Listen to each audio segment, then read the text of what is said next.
जो नर्स थी अंदर, वो कहती हैं कि हमारी छुट्टी के समय तुम्हें दर्द स्टार्ट हो रहा है, हुँ, हमें बहुत काम रहता है, घर जाना रहता है, खाना बनाना रहता है। हुँ, इस तरह से व्यवहार किया गया। हुँ, उस बच्चे को निकालने के लिए इतना प्रेशर बनाया गया पेट पे। सर बच्चा पेट में ही लैट्रिन कर चुका था माँ के ही। फिर बच्चा सर हुआ बाहर आया तो खबर आ रही है कि बच्चा रो नहीं रहा है, साँस नहीं ले रहा है। हुँ, मैं भी सर पूरी तरह से घबरा गया, मेरी बहन भी घबरा गई। हुँ, फिर सर मैं तो पूरी तरह से ही हुँ, ख़त्म हो चुका था। हुँ, फिर थोड़े सर आधा पौन घंटे, 1 घंटे बाद बहन का फ़ोन आ रहा है हुँ, कि भाई बच्चा तो नहीं रहा। हुँ, हम सोच रहे थे कि मिसेज़ को एक बार दिखाएँगे इसकी शक्ल। हुँ। फिर माँ ने कहा बेटा ऐसा कभी गलती मत करना, मेरे कभी बच्चे को शक्ल नहीं कभी दिखानी। माँ को मत दिखाओ बेटा, हुँ, जो होगा सो बाद में हम देख लेंगे। हुँ। तस्वीर में जिस शख्स को आप देख पा रहे हैं, इनका नाम है उमेश कुमार रवानी। भिलाई 3 चरौदा के रहने वाले हैं और इस वक्त सुपेला अस्पताल के बाहर खड़े हुए हैं।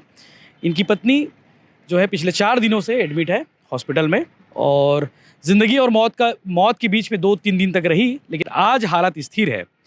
और इसके पहले आपको ये भी बता दूं मैं, इनका बेटा हुआ था 30 अप्रैल को, रामनवमी का दिन था।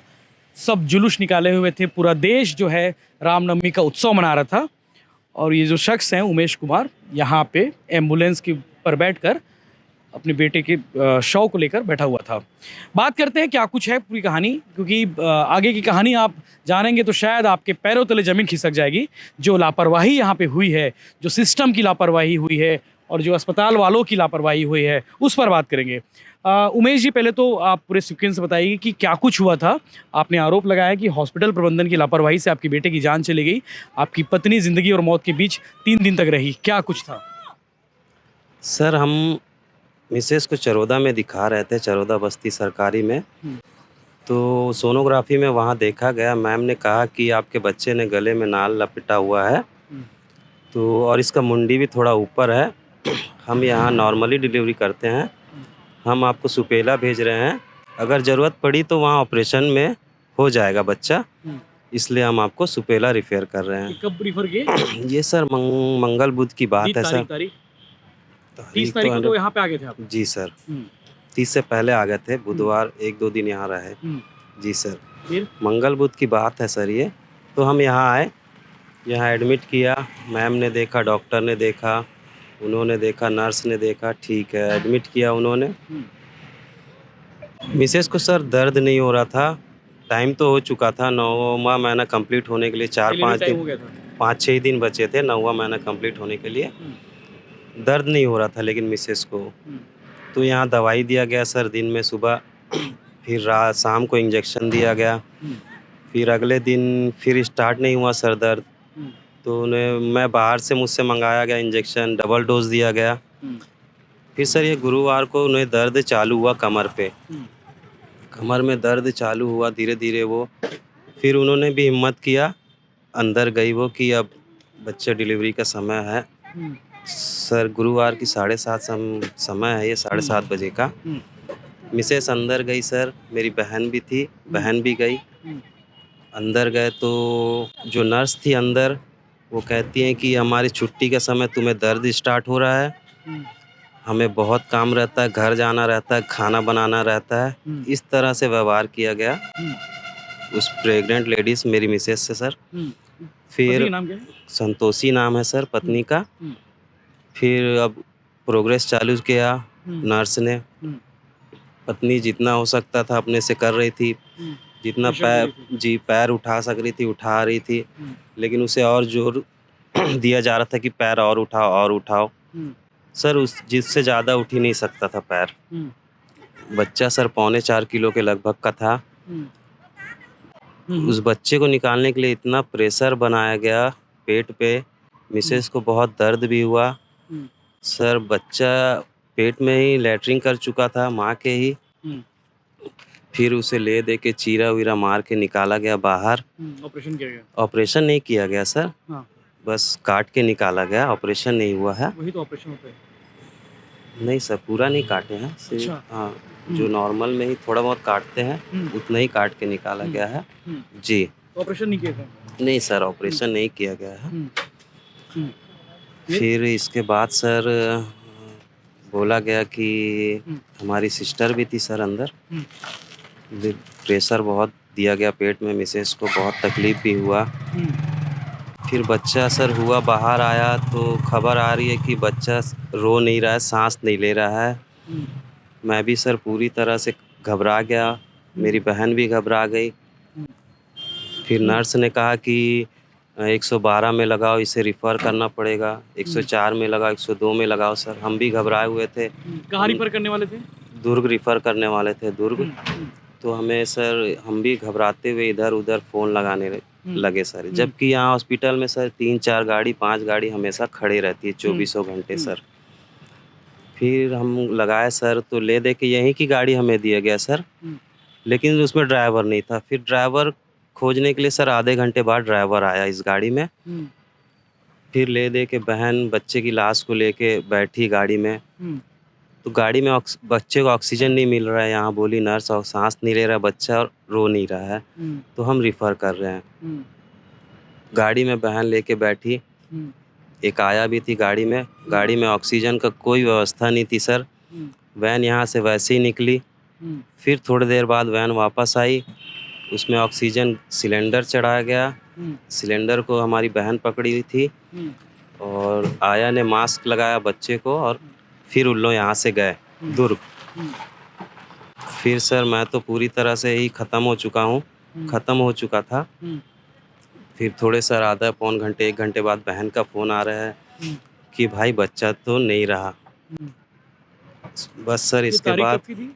ये सर 30 तारीख रामनवमी का दिन था सर, जुलूस निकला हुआ था। हम्म, सब लोग नाच गा रहे थे, पटाखे फोड़ रहे थे। हम्म, मैं भी सर पटाखे फोड़ने की तैयारी में घर से आया था, हम्म, लेकिन ऐसा होगा मैं सोचा नहीं था। हम्म, और इतनी बड़ी लापरवाही हम्म, किसी के साथ ना हो, मैं चाहता हूँ शासन प्रशासन से, हम्म। सबसे मैं अपील करता हूँ कि किसी के साथ ऐसा ना हो, और मुझे न्याय की पूरी उम्मीद है सर। आप बता रहे थे बच्चे के शव को लेके आप यहीं रात भर एम्बुलेंस में बैठे रहे, नहीं सर, मरचुरी वगैरह अपनी कार में सर, अपनी गाड़ी में? अपनी कार में बैठा था सर। मेरी बहन उसे गोद में लेके रात भर हम्म, रोते हुए, मैं भी तड़पता हुआ सर बाहर में ही था मैं कार के। हम्म, मेरी बहन अंदर बैठी हुई थी रात भर उसे लेके। हम्म, मरचुरी के सर, मरचुरी दुर्ग में हमें जाना पड़ता मरचुरी के लिए। हम्म, उसके लिए 1 आदमी 2 आदमी वहाँ रहते सर। हम्म, फिर हॉस्पिटल में मिसेस को इतने नाजुक हालत में सर हम्म, हम यहाँ छोड़ नहीं सकते थे। हम्म, तो हमारे पास ऑप्शन नहीं था सर, हमने बच्चे को गाड़ी में ही रखा हमारे साथ कार में। हम्म, सुबेरे 7:30-8 बजे हम सोच रहे थे कि मिसेस को एक बार दिखाएँगे इसकी शक्ल। हम्म। फिर माँ ने कहा बेटा ऐसा कभी गलती मत करना, मेरे कभी बच्चे को शक्ल नहीं कभी दिखाई। माँ को मत दिखाओ बेटा, हम्म, जो होगा सो बाद में हम देख लेंगे। हम्म, बच्चे को तो दफनाओ कैसे भी बच्चे को। हम्म, कहाँ ले गए दफनाने के लिए? बच्चे कहाँ को सर शादी हुआ? चरोदा ही ले गया सर, चरोदा बस्ती। अंतिम संस्कार किए? जी सर, उसको दफनाया है हमने गड्ढा खोद के हम्म, बच्चे को। हम्म। और माँ को क्या बताया, मतलब अपनी पत्नी के बारे में क्या बताया? पत्नी को हमने कहा कि दुर्ग में है बच्चा, उसे सेफ रखा गया है, सुरक्षित, वहाँ किसी को जाने नहीं दिया जा रहा है। हम्म, हमने 2 दिन हम्म, शुक्रवार शनिवार पत्नी को यही बोल के रखा हम्म, कि बच्चा वहाँ है, हम्म, दीदी वहाँ है। बच्चे को किसी से मिलने नहीं दिया जा रहा है, बच्चे का साँस कम चल रहा है। हम्म। मिसेस को सीरियस है बताया? जी सीरियस है बताकर मिसेस को 2 दिन तक रखा गया। हम्म, फिर हमने डिसीजन लिया कि मिसेस को बताना पड़ेगा, बताना बहुत ज़रूरी है, हम्म, और हॉस्पिटल में रहते हुए बताना पड़ेगा ताकि अगर कुछ परेशानी होता है हम्म, तो कुछ मदद मिल सके हमें। हम्म। फिर कल बताए हो? फिर संडे को हमने मिसेस को बताया, हम्म, हमारी भाभी आई हुई थी। हम्म, उन्होंने बहुत ज़्यादा मुश्किल से तड़पते हुए बताया, हम्म, एकदम ही बहुत ही हम्म, बुरा समय था वो, हम्म, और है भी अभी, हम्म, लेकिन ऐसा किसी के साथ ना हो, बस मैं यही चाहता हूँ और इंसाफ की उम्मीद रखता हूँ।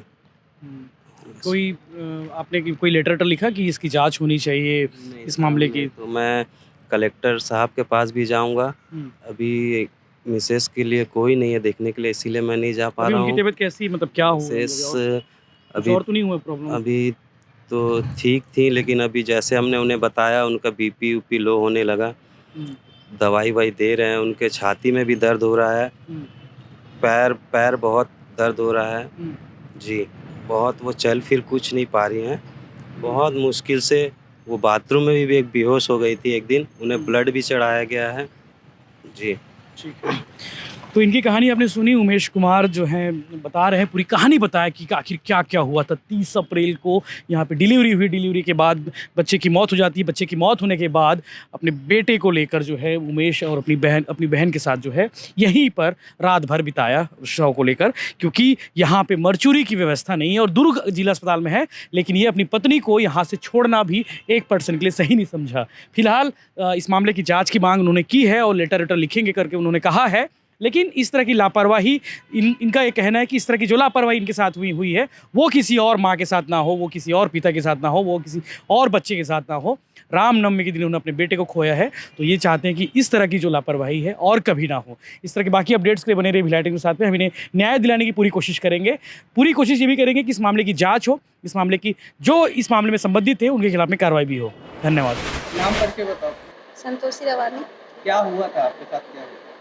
हाँ, वो पेन हो रहा था ना मेरे को, तो मैं गई अंदर ना, उसके बाद उन लोग मतलब क्या किए नहीं पता, जल्दबाजी में मेरा वो कर दिए। फिर बोले थे डॉक्टर कि ऑपरेशन होगा करके, लेकिन उन लोग ऑपरेशन नहीं करके ऐसे वाला कर दिए। जबरदस्ती डिलीवरी कराई गई।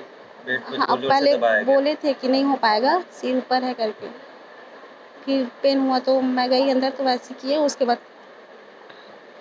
वो डॉक्टर बोलने लग गई कि मैं जल्दबाजी में हूँ, घर जाना है मेरे को करके ना, खींचातानी करने में कुछ प्रॉब्लम हो कौन गई थी उससे। डॉक्टर, कौन थी? वो भी तो मैं अच्छे से नहीं देख पाई, पर थे ना वो नर्स बस। बात है और डिलीवरी को लेकर ये यहाँ पे एडमिट हुए थे, उनका बच्चा खत्म हो गया। उनका आरोप है कि अस्पताल की लापरवाही की वजह से बच्चा खत्म हुआ। क्या कुछ कंडीशन था, क्या कुछ मामला जी? उपरोक्त मरीज दोपहर के 1 बजे करीबन सिविल अस्पताल सुपेला में भर्ती हुई थी और उसके उपलब्ध दस्तावेजों के हिसाब से उनका डिलीवरी का समय जो था एलएमटी के हिसाब से 12 अप्रैल को था और सोनोग्राफी के हिसाब से 16 अप्रैल को था। तो उसको भर्ती करके, उसकी कंडीशन को देखते हुए भर्ती करके रखा गया था। शाम को अचानक उसको लेबर का दर्द होने के कारण, लेबर पेन होने के कारण उसको लेबर रूम ले जाया गया। तो एक बच्चा हुआ था जिसकी कंडीशन ठीक नहीं था और गले में एक नाल फंसा हुआ, जिसकी कंडीशन को देखते हुए तुरंत उसको बड़े अस्पताल को रिफ़र किया गया था। किस नर्स या डॉक्टर ने डिलीवरी कराई? उसकी डिलीवरी जो शाम को उपस्थित दिवांगन सिस्टर ने डिलीवरी कराई। दिवांगन सिस्टर को ऐसी क्या जल्दी थी कि वो जाने के लिए बोल रहे हैं? क्या लेबर पेन बता के आता? उनका ये कहना था कि इसी समय लेबर पेन आ रहा है, हमको घर जाना है। नहीं, ये ऐसा कहना तो गलत है, क्योंकि चिकित्सीय सेवा जो है मानवीय सेवा है। इसमें समय आने और जाने का कोई समय निर्धारित नहीं रहता। डिलीवरी के समय अगर बच्चा मरता है, हाँ, परिजन आरोप लगा रहे हैं कि वो उनकी लापरवाही से मरा है, तो उसका पीएम होना चाहिए, उसको दफनाना चाहिए। नियम क्या कहता है? नियम तो पीएम होना चाहिए। तब पीएम आपने क्यों नहीं कराया? ये तो यहाँ पे उसकी कंडीशन ठीक नहीं, इसको बड़े अस्पताल भेजा गया था। यहाँ डिलीवरी हो गई, हाँ। बच्चा मृत हो गया। मृत नहीं था, हाँ। बच्चा की स्थिति गंभीर थी। हाँ। मृत अब बोल नहीं सकते, क्योंकि बच्चे लोग का जो रहता है आधे घंटे तक वेट करते रहते हैं कि उसका जो कई बार जो धड़कन जो है, ये सब चीज़ें अच्छे से हो जाती हैं। चलिए, दुर्ग में बच्चे की मौत हुई, हम हाँ। मान ले रहे हैं। हाँ, लेकिन उसके बाद अगर यहाँ की लापरवाही, तो उसका पीएम कराना आपका मतलब यहाँ के हेड होने के नाते आपको तो कराना था ना। नहीं, मेरे को तो बताया नहीं गया है ना, मेरे कहीं से भी कोई इन्फॉर्मेशन नहीं, वहाँ से भी इन्फॉर्मेशन नहीं मिला कि डेथ हो गई बोल के। यहाँ से अपन भेजे, गंभीर स्थिति में थी, दुर्ग भेज दिए थे। वहाँ क्या हुआ उसके बारे में कोई सूचना ही नहीं मिला हमको। अगले दिन मेरे को उसके पिताजी से मैं मुलाकात हुई, तब मैं पूरे दस्तावेजों को देखा हूँ। यहाँ पे कितने गायनेकोलॉजिस्ट हैं इस हॉस्पिटल में? अभी इस अस्पताल में एक भी गायनेकोलॉजिस्ट नहीं है। गायनेकोलॉजिस्ट फरवरी से मातृत्व अवकाश में चली गई है। मेरे द्वारा 3 बार लेटर लिख चुका गया, उच्च अधिकारियों को सूचना दे चुका है। और यहाँ पे इमाम ट्रेंड डॉक्टर मंजू राठौर है, वो कैजुअलिटी ड्यूटी करते हुए समय मिलने पे सिजेरियन और अन्य महिलाओं के जो ऑपरेशन है वो करती हैं।